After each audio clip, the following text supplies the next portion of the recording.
Assalamualaikum guys, how are you? I'm fine. Totally fine. So the world is currently affected with the pandemic of COVID-19. So I believe a lot of countries need to follow and obey with the new standard of operations to continue our life. So on this video, we don't want to talk about what is the COVID-19 because I believe you guys know already. But we're gonna discuss about interesting topic, which is the difference of adapting religious practice in Malaysia, Jordan, and India during the COVID-19. So we're gonna see how they perform their prayers and ritual during the COVID-19. Also, the latest, how the Muslims celebrating the Eid Mubarak during the pandemic. In Malaysia, a decision has been made by the National Fatwa Council whereby all religious activities in mosque, including Friday prayers, would be halted. Thus, for the first time in the history of Malaysia, there are no Friday prayers performed at the mosques nationwide. Instead, the Friday prayers is being performed at home respectively. The span of RMO is also coincide with the holy month of Ramadan as well as the month of Shawwal, which means Muslims are celebrating the fasting month and the Eid in a totally different way. And so during the holy month of Ramadan, there are no Tarawih prayer being performed at the mosques. In addition, we cannot miss talking about the Bazaar Ramadan. Having Bazaar Ramadan during the fasting month have been a part of our culture for a long time. People would come and buy foods for breakfasting. But due to the pandemic, the bazaar this year have been completely cancelled.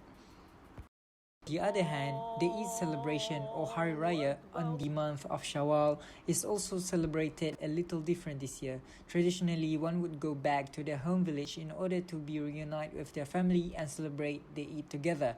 However, the government has prohibited the citizens of Malaysia from doing so.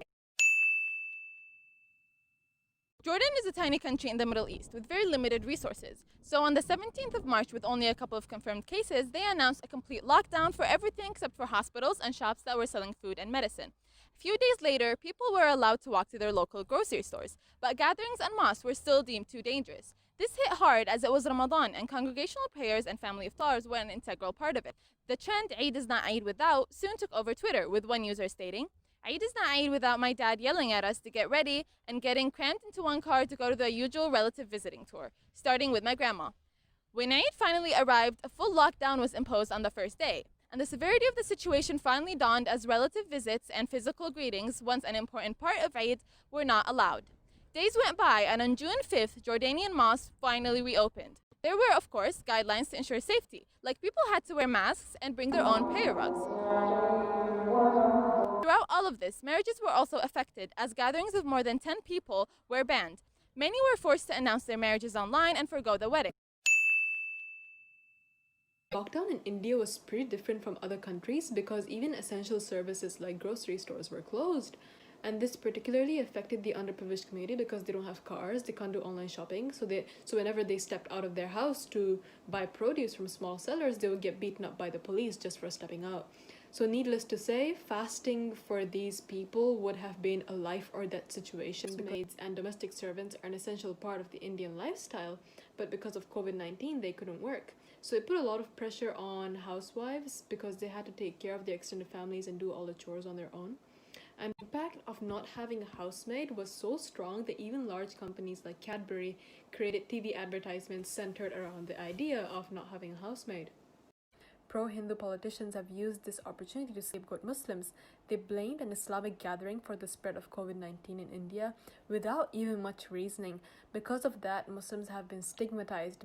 Also, people in India are greatly divided on their attitudes about the pandemic itself. There's a huge portion of the population that still believes that the coronavirus is a hoax. Even now, not much in the country has changed for the better.